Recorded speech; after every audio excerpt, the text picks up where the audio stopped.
Friends, आज हम देखने वाले हैं मेडल्स एक्सपेरिमेंट, जो कि एग्जाम में भी पूछा जाता है और ये लैब में भी हम एक्सपेरिमेंट करते हैं। तो इसका स्टेटमेंट देखिए। It demonstrates the formation of stationary wave in the form of number of loops. Number 1, when vibration of prong of the tuning fork are parallel to the direction of propagation of the wave, then frequency n of the vibration of fork is given by capital N is equals to 2n is equals to p upon small n in the root of t upon m. यहाँ पे हमको vibration का prong जो tuning fork से क्या होता है, parallel होता है to the direction of propagation of the wave, जो कि वेव से पैरेलल डायरेक्शन में होता है।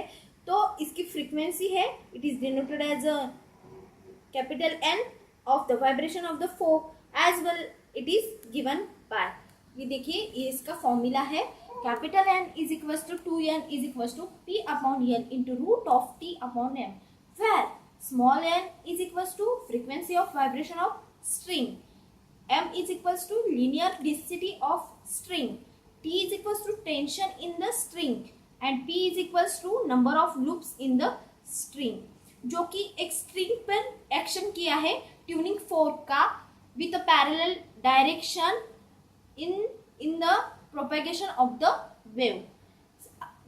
इसमें सेकेंड नंबर देखिए, when vibrations of prong of tuning fork are perpendicular to the direction of propagation of the wave, then the frequency n of the tuning fork is given by capital N is equals to small n is equals to p upon 2l into root of t upon m.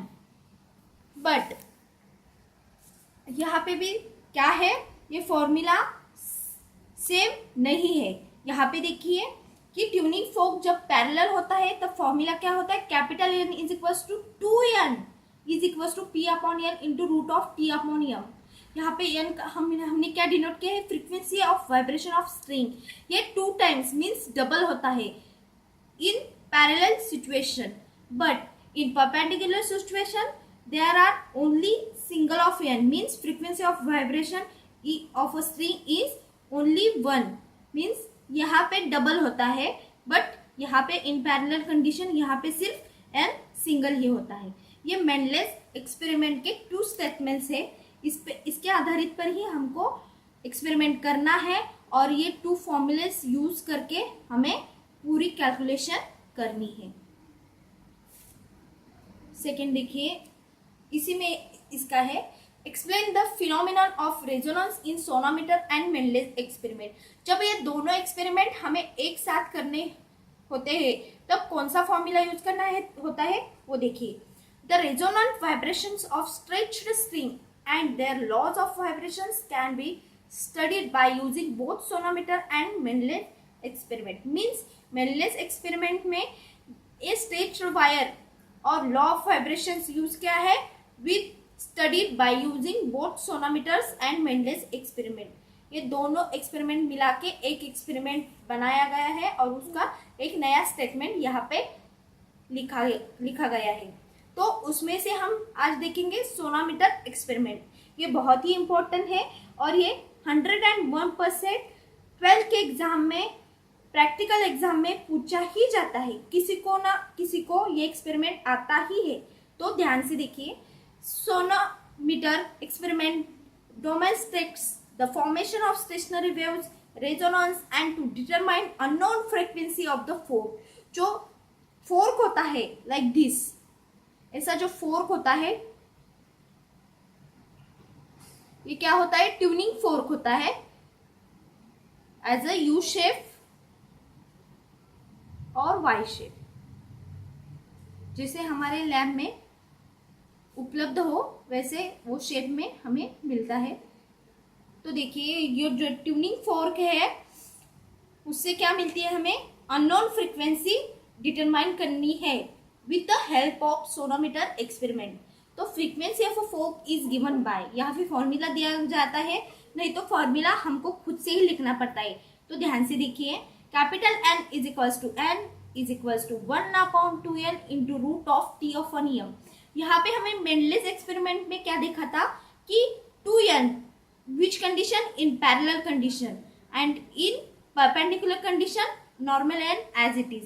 But here देखिए p upon l था, अब यहाँ पे क्या है 1/2l into root of t upon m, ये as it is, ये term जो है वो एज इट इज है विद द मेंडलेस एक्सपेरिमेंट.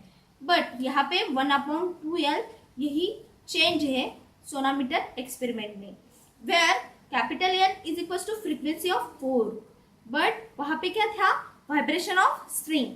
यहाँ पे क्या था? Frequency of a 4.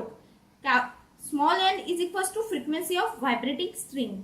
T is equals to tension in the string. M is equals to linear density of a string. यहाँ पे सब कुछ सेम है, सिर्फ जो हमको निकालनी है टर्म वो क्या है? Frequency of 4. ये जो है वो हमें निकालनी है, इसीलिए ये चेंज है, सिर्फ ये वाला स्टेटमेंट चेंज है सोनामीटर एक्सपेरिमेंट में और मेंडलेस एक्सपेरिमेंट में. तो मैं आज आपको एक इम्पोर्टेंट चीज बताने चाहती हूँ, जो कि हमको स्टडी करते वक्त कंपैरिजन करके स्टडी करना चाहिए, जो कि वो एज अ एक्सपेरिमेंट हो, क्या एनी अदर स्टेटमेंट्स हो, और कुछ भी चाहे हो, तो हमें क्या करना चाहिए? कंपैरिजन करके स्टडी करना चाहिए. इससे बहुत ही कम समय में हमारा स्टडी पूरा होगा और वो ध्यान में भी रहेगा.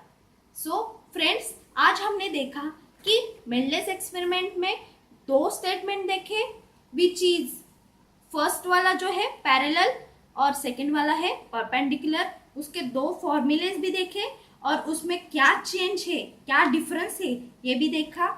एज वेल एज हमने सोनामीटर और मेंडलेस एक्सपेरिमेंट का नया स्टेटमेंट भी देखा, जो कि अभी एक्सपेरिमेंट एग्जाम में पूछा जाता है. और सोनामीटर एक्सपेरिमेंट में मैंने स्टेटमेंट प्लस फॉर्मूला प्लस जो नोटिफिकेशंस है उसका एक्सप्लेनेशन भी मैंने यहाँ पे दिया है. तो ये आपको पूरा यूज होगा इस दोनों का. आप सिर्फ इसे ध्यान में रखिए, विद कंपैरिजन स्टडी करके हम इसको सॉल्व कर सकते हैं, प्रॉब्लम्स सॉल्व कर सकते हैं. Thank you.